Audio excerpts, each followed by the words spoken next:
I had made up my mind to leave him for good. That afternoon, when my boyfriend came to pick me up after work, the passenger seat was already taken by one of his female coworkers. He said she got carsick and was on her period, and since we were all women, he hoped I could understand. I nodded and said okay.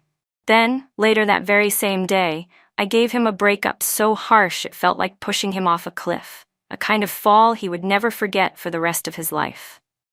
Just because of that? My best friend Hannah stared at me with wide eyes after hearing everything, practically crushing her coffee cup. It was obvious she didn't believe that I had so decisively broken up with Jason, the man I'd loved for 4 years, the man I had already reached the stage of discussing marriage with. I calmly replied, yes. Just because of that. In everyone else's eyes, Jason was a senior manager at a foreign company, earning a 7-figure annual salary, with no bad habits and a perfectly polished appearance, completely worthy of me. In a relationship like ours, I should have been clinging to him. Yet now, just because he let a female coworker sit in the front seat, I decided to break up. 5 hours earlier, Jason had come to pick me up like always. Out of habit, I reached for the passenger door, but instead saw a young woman I didn't recognize. She gave me an awkward smile, timidly called me sister-in-law, and tugged the suit jacket around her shoulders tighter. It was Jason's jacket. Jason sat in the driver's seat and explained for her. Emily gets carsick and feels awful. I'm dropping her off first since it's on the way. Today, you sit in the back. He said it like it was the most natural thing in the world, his tone so composed it almost made me believe this was normal. I nearly answered, okay. Maybe we had been together too long enough for him to forget that I had a very severe form of mental cleanliness OCD. As I noticed the growing impatience in Jason's eyes, I simply nodded, said fine, turned around and walked away without getting into the car. After that, I texted him to break up, returned straight to our condo to pack my things, and took along the Shiba Inu we were raising together. While packing, I really wished I could be like the heroine in a romance novel, heartbroken, yet able to fit her entire life into one rolling suitcase. But that wasn't possible. Given the situation, I probably needed 2 small moving trucks. While I was still packing, Jason rushed back. His forehead was covered in sweat, and he sounded out of breath, his eyes full of annoyance and confusion. What the hell are you making a scene for? The way he said the word scene made it sound like everything instantly became my fault. But who was really the one making a scene? What are you mad about? Just because Emily sat in the front? She's on her period, she gets carsick. You're all women. You can't be a little understanding, Jason shouted, then snatched the suitcase from my hands and threw it aside. The sudden movement scared my little dog. I looked at him coldly and quietly stepped back. His aggression made a faint fear rise inside me. So just because of this one thing, you still insist on breaking up? I kept all my important belongings in my handbag. I wrapped my arms around my dog and covered its ears so it wouldn't hear the filthy argument between adults.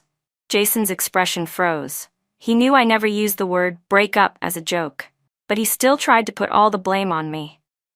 We're about to get married. Can't you calm down? I immediately shot back. We're not married yet, are we? His face flushed red in agitation as he moved toward me, about to grab me.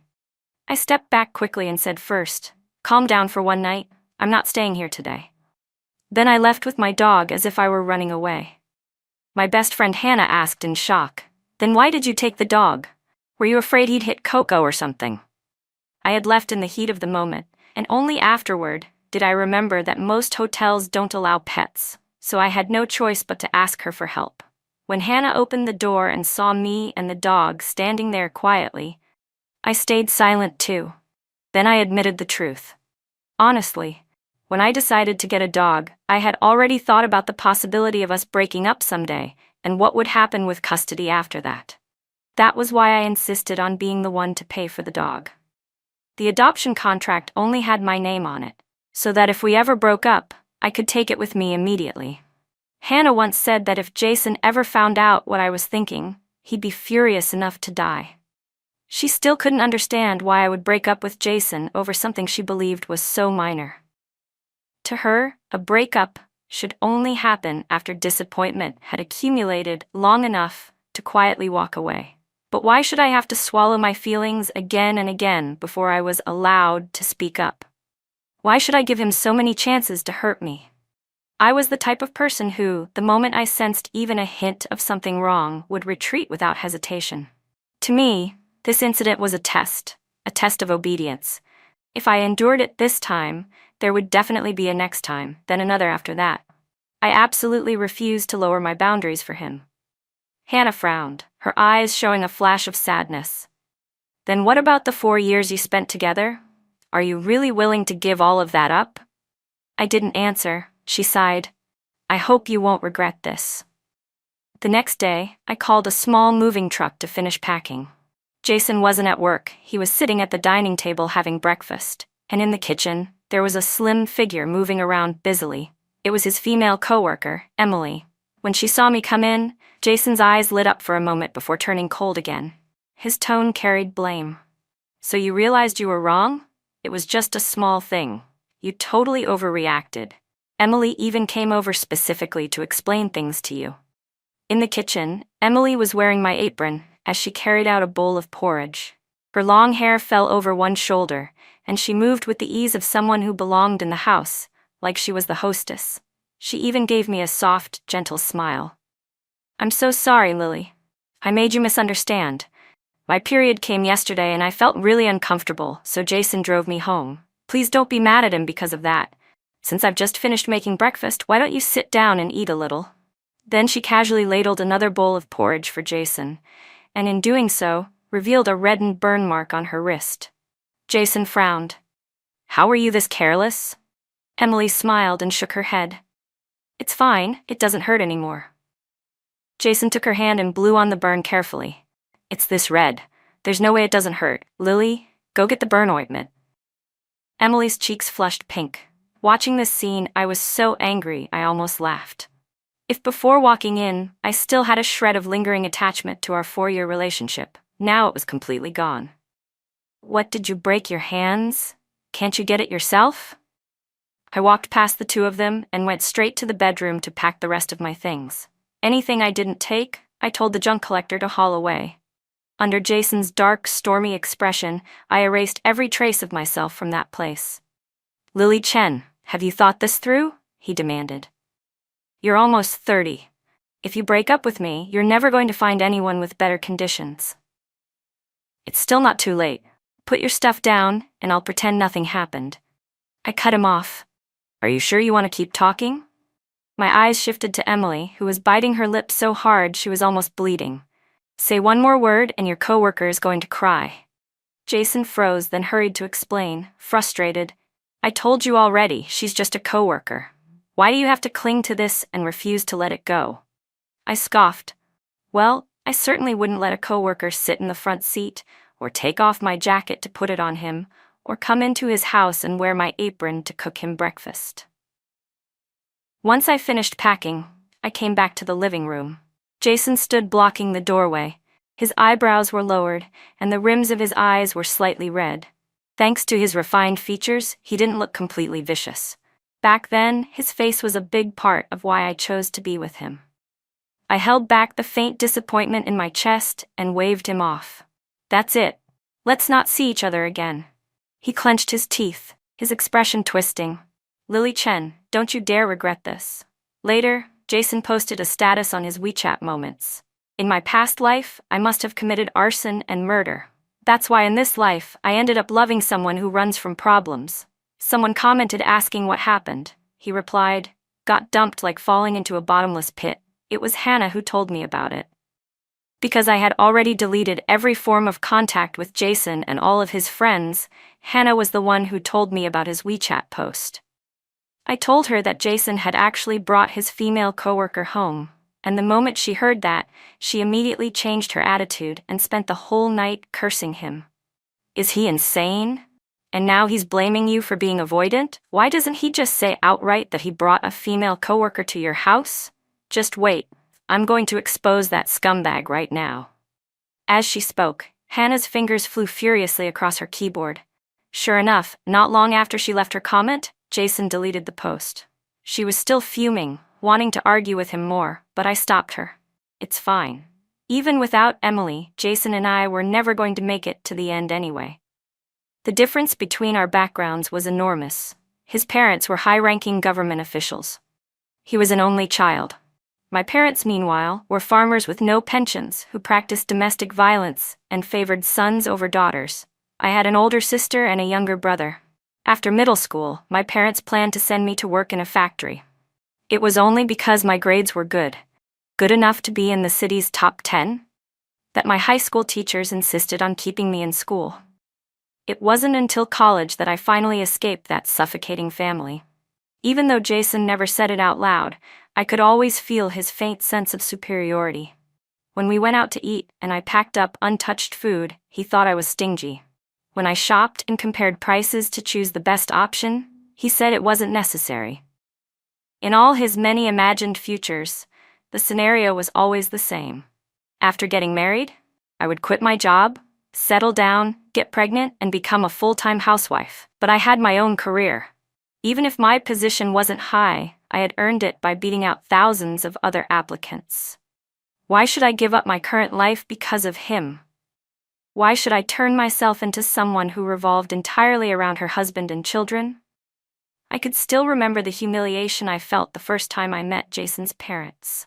The way they looked at me was no different from haggling over a cabbage at the market.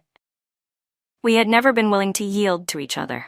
In the end, Emily was only one of the triggers that pushed us to break up. To cheer me up, Hannah took me to a bar for a drink. We had barely sat down when a guy, maybe around 20, came over to ask for my WeChat. After he left, Hannah kept watching him and muttered, "Honestly, he's pretty cute, looks like a boy band trainee." He seemed like a college student, and when he spoke, a pair of small canine teeth showed when he smiled, making him look even younger and more innocent. "I don't want to date anyone for now," I told her. "Then why'd you give him your WeChat?" Hannah teased. "They were just playing a dare game. One look and you can tell whether someone's doing it seriously or because they lost a challenge." I signaled for her to look at a nearby table, where a group of guys around his age were starting another round of their game. Sure enough, after I left, he messaged me, saying he only asked for my WeChat because he lost a dare. I didn't respond. I deleted his contact right away. On the 7th day after the breakup, an image appeared on Jason's Moments. It was the silhouette of Emily. Hannah laughed as she told me, "Only you can see this." I asked a few of his buddies, none of them saw anything. "He obviously posted it for you. Do you think he's planning to go all dramatic, burn the house down to get the girl kind of thing?" The photo was only half of an arm resting on the passenger seat, with no caption. At the same time, I received a friend request from Jason. The note said, "I want to see the dog." I hit ignore. Shortly after that, he sent another request. "The dog belongs to both of us. Even if we broke up, you can't stop me from seeing it." I was so glad that when I bought the dog, I kept the adoption contract and the payment receipt. I sent them to him as proof. I could clearly see that I had hit his sore spot. "So you already planned to break up with me beforehand, didn't you, Lily Chen? You're good. You betray me first and still blame me for it. Answer the phone. Let's talk properly. Unblock me from your blacklist." I frowned and clicked my tongue softly.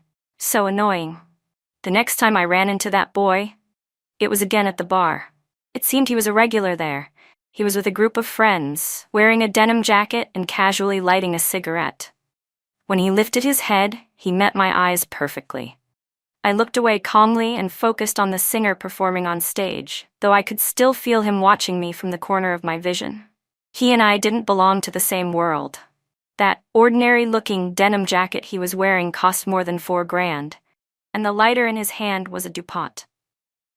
Of course, I didn't recognize any of those luxury items. It was Hannah sitting beside me, whose eyes sparkled as she muttered under her breath. She casually snapped a selfie and posted it on her story. "Another rich kid," she mumbled. "To people like them, this world is just a different place entirely." I thought the same. After a while, another boy came over to ask for my WeChat. His ears were red and he looked shy. It was another round of that truth or dare game. I let it slide, but before leaving the bar, I blocked him. As I walked past the table where those boys were sitting, I clearly heard one of them scoff, "Didn't you lose the dare? So what if she deleted you?" Why look so depressed about it? Outside the bar, Hannah was called away by another friend, so I stood alone, waiting for my ride. Not long after, a black Rolls-Royce Cullinan stopped in front of me. Recognizing the familiar car, I instinctively frowned and turned away to leave.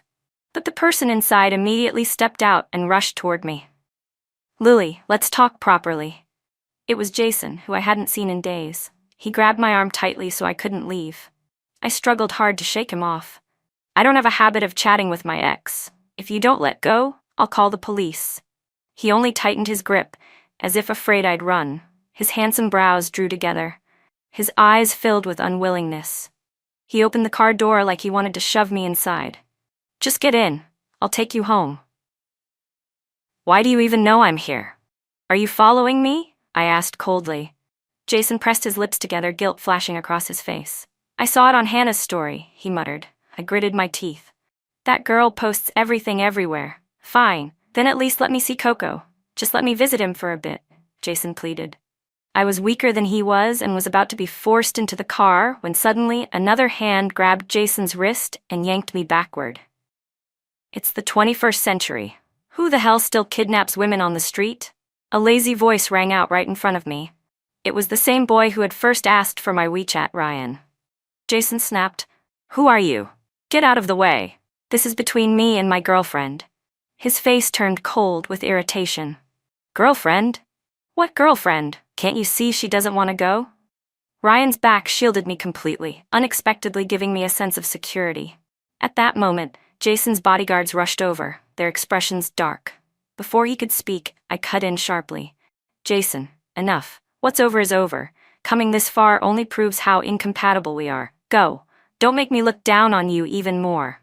He stood there silently for a long time before saying in a hoarse voice, "I can't accept this." He didn't understand how I could let go of 4 years so easily. But I knew what he couldn't accept wasn't the breakup. It was the fact that I had left cleanly, without hesitation, without begging. Losing face. That was what he couldn't swallow. After Jason finally left, I stepped out from behind Ryan and thanked him. "Thank you?" After thinking for a moment, I asked, "What college do you go to? I could send you a small souvenir or something. Consider it a thank you for stepping in." Ryan laughed. Ryan pulled out his phone, opened a chat window, and shook the screen in front of me. The message thread showed several failed messages marked by bright red exclamation points. "If you really want to thank me, then add me back." The chat stopped right at his self-introduction. "My name is Ryan Tran." The message clearly hadn't gone through. I added him again and asked, "Did you lose a dare again?" "How did you know it was a dare?" he replied. I could practically imagine the way his eyes curved when he smiled, bright lips, perfect teeth, laid back and lazy, yet with a hint of warmth behind it. Smart guess. But this time, no, it wasn't. From time to time, Ryan would take the initiative to chat with me, subtly trying to find out what type of guys I liked. Whenever Jason came up, every word Ryan used dripped with disdain. "People show their true character after a breakup. Looks like your ex didn't have much of one. Don't ever go back to him. If you do, I'll run you over with my forklift. Is he still bothering you these days? Want me to handle it?" He really seemed to have a lot of free time. One day, he sent, "Got bumped during basketball today. But don't worry, I'm still straight," accompanied by an obnoxiously smug sticker. I was bored at work and sent him a thumbs-up emoji. "Does it hurt?" He replied instantly. If I say it hurts, will you come visit me?" I hesitated for a long time before answering, "No, I'm still at work." He went quiet. After I finished processing some documents, I saw several unread messages from him. When I opened them, I almost spit out the coffee I was drinking. Ryan was wearing a black t-shirt, the hem lifted halfway to reveal sharply defined abs. On the lower right side of his abdomen was a faint red mark. If he hadn't pointed at it with his finger on purpose, I might not have noticed it at all. Beneath the photo, he wrote seriously, "It really hurts." My emotions were complicated. After a while, he added, "It'll probably heal in a bit." The photo was definitely too much. I didn't know what Ryan's intentions were, so I didn't reply. When Hannah heard about it, she slapped her thigh dramatically. "That kid is totally flirting with you. Damn, he's bold." Thinking about how Jason had used her stories to track me down, irritation flared again. I already broke up with Jason. Why haven't you deleted him yet? Hannah winked. I'm keeping him as a digital pet. Watching him get angry is hilarious. I honestly didn't get it. Instinctively, I kept dodging Ryan's attention. I only replied politely to his greetings, partly because I feared that, in his eyes, I was just something to kill time with, and partly because I didn't believe in random, baseless fondness. Hannah said I was too guarded. You should believe in love at first sight. It exists. I immediately rejected the idea. No, that's just lust at first sight. Besides, a pretty rich boy like him, he's not short on admirers. The next time we met, Ryan proved my assumptions right. At the bar counter, a girl in a black dress with long hair was clinging to him. He looked annoyed, pulling his hand away. Just as he was about to say something, he noticed me standing at the door. In an instant, his phoenix-shaped eyes lit up. He pointed straight at me. My girlfriend's here. I instinctively looked behind me, only to see Hannah staring blankly. The girl let out a sharp scoff. Don't try to fool me, pulling some random woman to pretend to be your girlfriend? Pathetic. Ryan grabbed the bouquet sitting openly on the table and walked straight toward me, pushing it into my hands. The scent of orchids filled the air. Draping his arm proudly over my shoulders, he announced, "Let me introduce you. This is my girlfriend, Lily Chen." Then he squeezed my shoulder lightly, leaned close, and whispered, "Please help me out, just this once." I immediately understood and smiled politely at the girl. "Hello, do you need something from my boyfriend?" The girl's eyes instantly reddened. "I don't believe it. I've never heard anything about you. You must be some actress he hired to trick me." Ryan frowned, his voice turning cold. "That's enough. Do you need us to kiss right in front of you before you believe it?" "No thanks," she snapped and stormed off. Watching her retreating back, I handed the bouquet back to Ryan. "You helped me once, and I just helped you once. We're even now." But unexpectedly, he didn't take it. "It's a gift for you." The scent of orchids lingered around us. Ryan's ears turned slightly red. He glanced at me, then quickly looked away. He asked softly, "Has anyone ever told you your name really suits you?" Suits me? A few ridiculous memories flashed through my mind, and I couldn't help but laugh. He didn't know my sister's name was Mara Chen, and my younger brother's name was Caleb Chen. My name never had some beautiful meaning behind it. Only Jason had once said something like that. After learning the origin of my name, he even bought a pot of gardenias, saying he would take care of me again from the start, just like he took care of the plant. But later on, he claimed the gardenia's fragrance made him dizzy, then threw the whole pot away. "I appreciate the flowers, but I don't need them," I told Ryan gently. "Let's just consider today my return favor for last time." Ryan's gaze darkened as he looked at me. After a long pause, he curled his lips slightly. "Lily Chen, it seems like you're really trying to avoid having anything to do with me. Why? You don't like younger guys?" I didn't even have time to answer before a bright, mischievous smile bloomed across his handsome face. My heart skipped a tiny beat, betraying me. At this point, no matter how much I tried to dodge it, it was obvious Ryan really did want to pursue me. I told him honestly to drop the idea. I can't date someone 6 years younger than me. He didn't listen at all. He fired back immediately. "So, what if it's 6 years? My mom is 8 years older than my dad. They've been together 20 years now." Then he added firmly, "If you're using age as an excuse, I'm not accepting it." When it came to fighting for his own chances, Ryan wasn't shy at all, blunt and bold enough to leave me speechless. But thinking about it, I didn't worry much. It was probably just youthful enthusiasm. When the novelty faded, he'd stop on his own. That's what I told myself. And so, I didn't bother dragging it out. Ryan publicly chased after me for more than 4 months. One day, a few of his friends approached me and said, "You know, Ryan has never chased anyone this long before. Since he still hasn't succeeded, just leave him be. Let's see how long he lasts." Honestly, I hadn't expected him to be this persistent. During that time, he always kept just the right distance, never too close, never suffocating. He never made me uncomfortable. And the absolute vow I once had, that I would never fall for a guy 6 years younger, slowly started to shake. Every time he saw me, he would put out his cigarette instantly, flick away the ash, and smile softly. "Just got off work, I'm taking you somewhere fun today."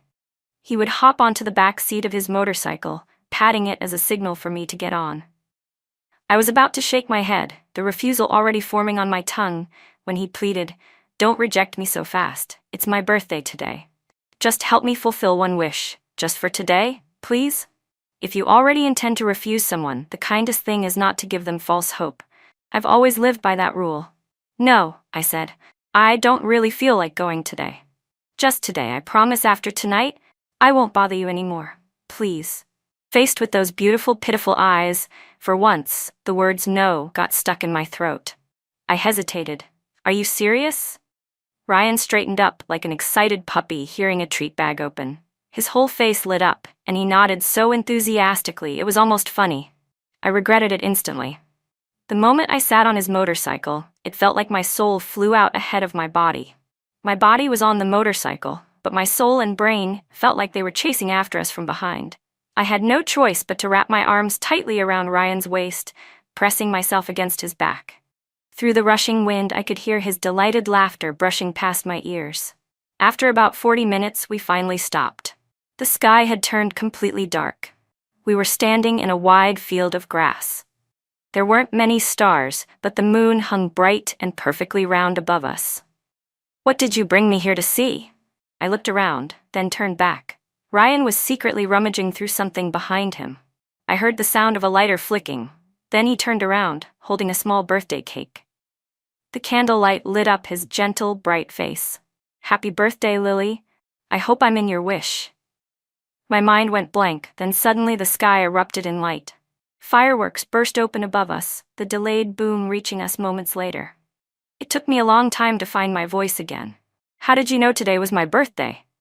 "Hannah told me," he said simply. My chest tightened, and my eyes stung a little. I took the cake and forced a half-joking smile. "Hannah and I are the same age. Why do you call her sister, but not me?" Ryan scratched his head. "It's different, and I don't want you to be my sister." "But didn't you say today was your birthday too?" I asked. "That was a lie to trick you into coming," he grumbled, sounding a little wronged. "You're impossible to ask out." Then, as if suddenly remembering something, he reached inside his jacket and pulled out a slightly wilted bouquet of gardenias, offering it to me with exaggerated seriousness. I could only laugh and cry at the same time. "Don't give me gardenias again. I don't like them." I had always been sickly as a child. A neighbor once gifted my parents a pot of gardenias. They didn't know how to care for it, and within a week, the plant had withered. My father got angry and cursed the flower for being weak, saying I was the same, born with bad luck. Right at that moment, the neighborhood registrar came by. I didn't even have a name yet, so they just casually called me Lily. So every time someone mentioned my name, all I felt was irony. When I finished speaking, Ryan frowned heavily, his eyes filling with sorrow. I hadn't expected someone who grew up loved and cherished to understand anything about this. I just needed someone to talk to. But suddenly he pulled me into a hug, holding me tight. His voice was steady and firm against my ear. "You're good. The flower is good. Lily Chen, you deserve to be loved always."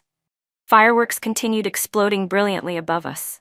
I tilted my head up and smiled, my first time genuinely responding to him. "Thank you. My wish is that we'll both become better versions of ourselves." Ryan whispered, "I was really in your wish?" On the way back, Ryan insisted on taking a picture of us and posting it on his story. He didn't capture our faces, just our 10 fingers interlaced tightly together. Not long after, he received a call. I only caught some fragments, something like, "It worked." I assumed he was bragging about confessing successfully, so I didn't pay much attention. When I told Hannah, she teased me instantly. "So, how does it feel to date a younger guy?" "Way too clingy," I replied. I glanced at Ryan, who was playing with Coco. Extremely clingy. His personality was almost the complete opposite of Jason's. Ryan always wanted to leave marks of me on him and wanted to leave his marks on me as well. His possessiveness and need for control bordered on excessive. Knowing Coco was the dog I had raised with Jason, even the dog made him look displeased. Lately, he'd been hovering around me, begging me to knit him a scarf. But I had zero talent for things like that. Thinking about his taste in clothing, I bought the best quality yarn I could find. Even with my busy schedule, I squeezed in time to learn knitting through video tutorials. During a video call, Ryan saw me frowning miserably as I struggled with the yarn, trying to knit his scarf. He started laughing so brightly that his roommate behind him teased, "Look at that stupid grin, you're totally whipped." The sudden comment drifted clearly into my ear, making me look up instinctively. Ryan's expression darkened immediately, and he snapped at his friend, who slunk away in embarrassment. "Don't listen to them, they're just jealous I have a girlfriend," Ryan said quickly. I nodded and went back to battling the yarn in my hands. After a while, the silence made me look up again. He was watching me cautiously. "You're not mad, right?" I blinked, surprised. "No, you don't have to get mad," I said. "I'm not the type to hold grudges over a few careless comments from some college students."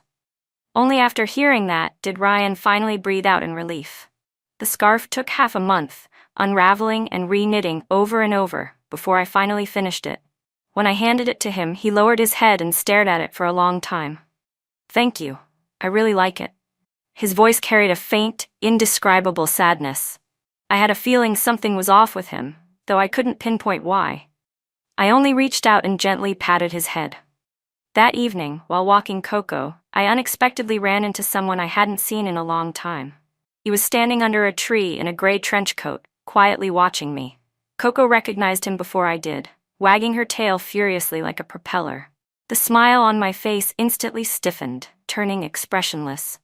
The call I had just declined was from Jason. After I blocked every form of contact, he once borrowed someone else's phone to call me. Back then, he still couldn't accept the breakup and insisted I give him a reasonable explanation.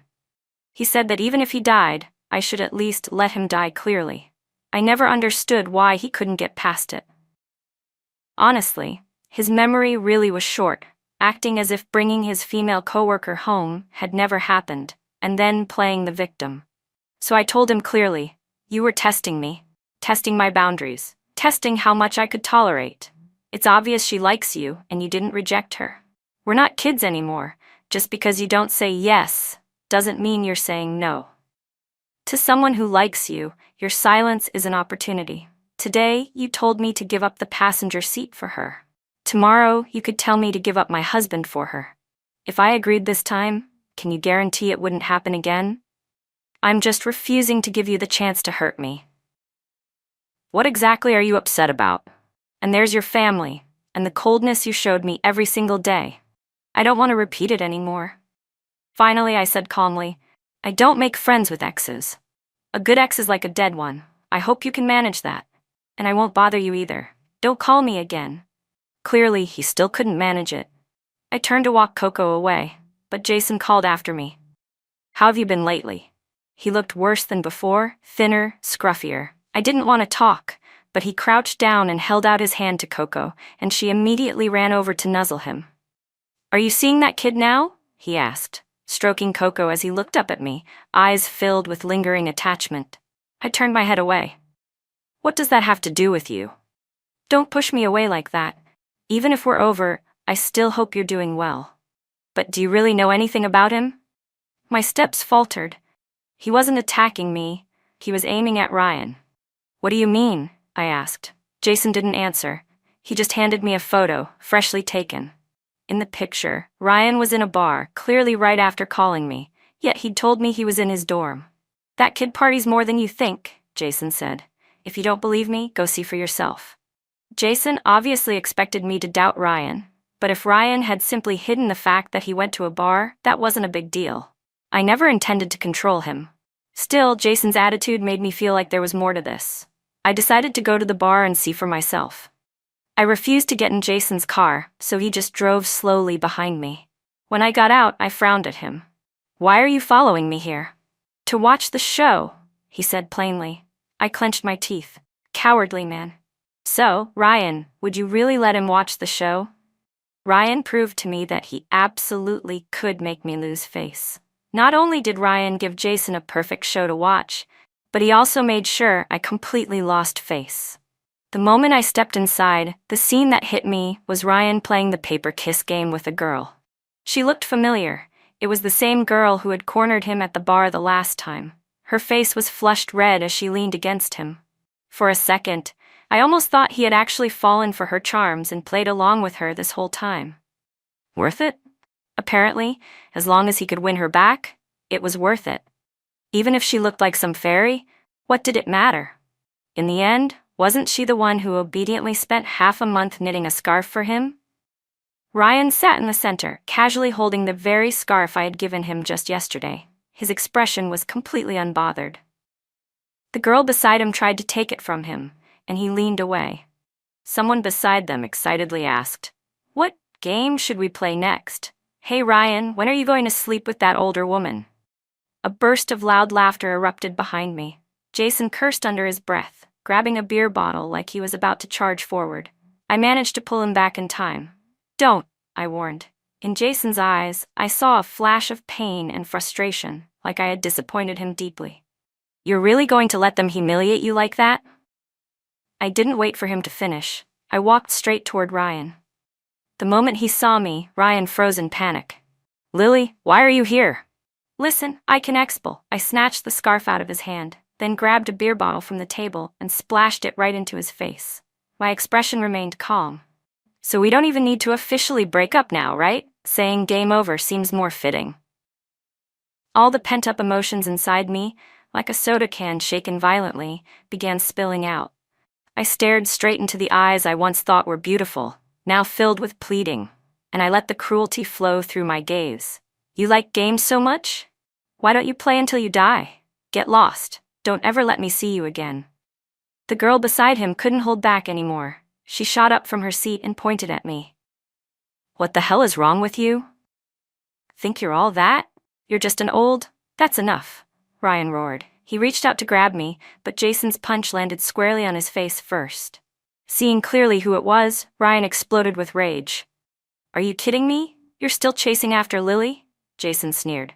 "I came here to beat the crap out of trash like you. How was the game, huh?" Ryan's eyes turned blood red as he lunged at Jason. The two of them crashed into each other, fighting messily. My mind was a blur. One thought echoed, "Go ahead. If one dies, that's one less problem." But reason still won out. "Let's go, Jason," I said coldly. "The two of you fighting means nothing. I'm the only one who loses." At the sound of my voice, Jason stopped and stepped back to stand beside me.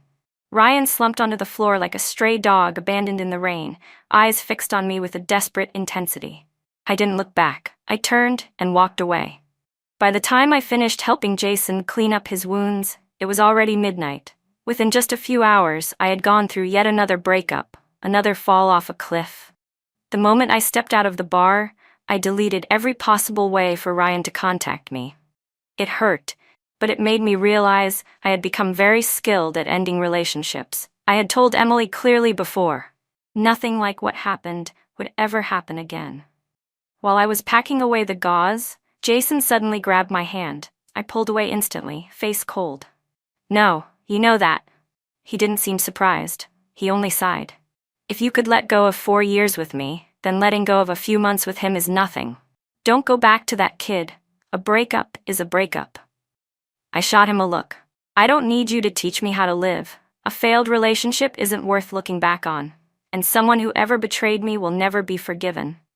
When I later told Hannah what happened, she fell silent for a long time before finally saying, "It's not that you." Hannah sighed. "I mean you, Lily. How did you not notice all these years? You're like a magnet for troublesome men. No wonder that kid went insane yesterday looking for me, asking where you were." She repeated the line I had thrown at Ryan. "If you like playing games so much, why don't you just play until you die?" I didn't respond. I had already said everything I needed to. And since I blocked him from every direction, Ryan could only stop me downstairs at my building. There was still a bruise on his face. When he saw me, his lips trembled as if he wanted to explain, but was afraid I would yell at him. "It's better if you don't come anymore," I said irritably. "Moving is a pain." Ryan's face turned pale. "I just moved here. I don't want to move again. You get what I mean, right?" After a long silence, his voice cracked. "You're never going to forgive me, are you? Don't ask questions you already know the answer to." "Yes," he admitted quietly. "At the beginning, I approached you because of the game. But after that, I genuinely liked you. Whether you believe me or not, everything I did for you wasn't fake. And you liked me too, didn't you?"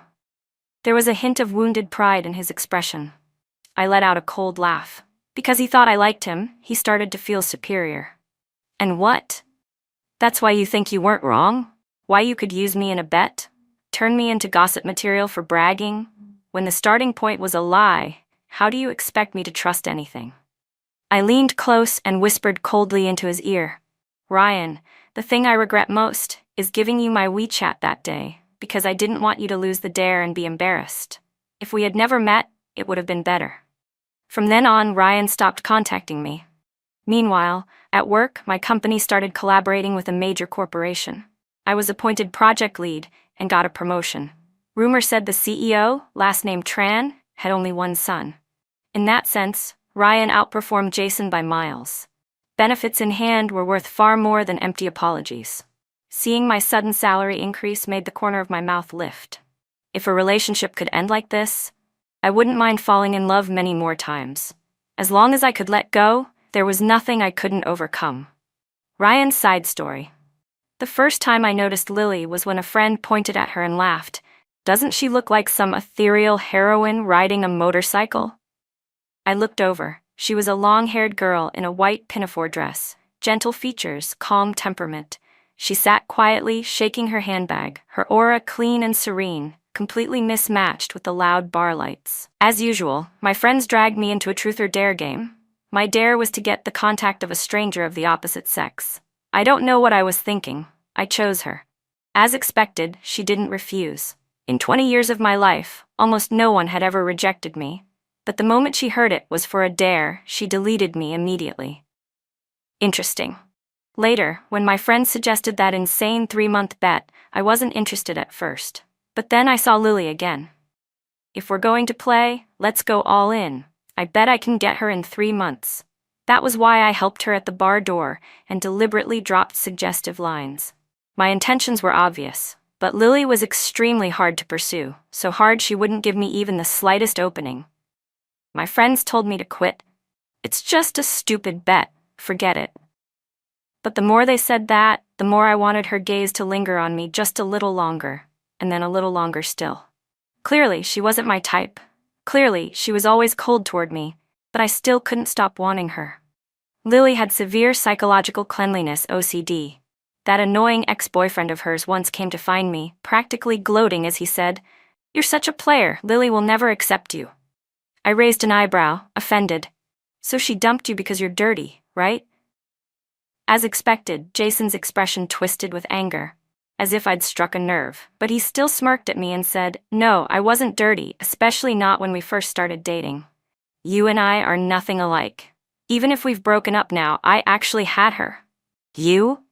You've never even gotten close. You'd better pray you can hide the truth from her for the rest of your life." Jason really pissed me off that day, so I decided to try one last time. If Lily rejected me again, I would give up for good.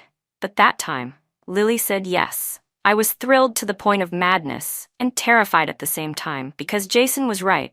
All I could do was pray that she would never find out. The day Lily caught me, the sword of Damocles I'd been living under finally dropped, and it tore me to pieces.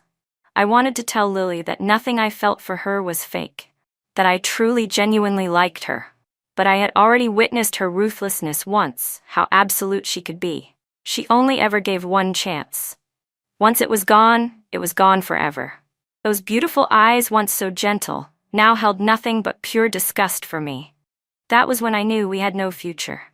And even many years later, something in my chest still aches whenever I think of her.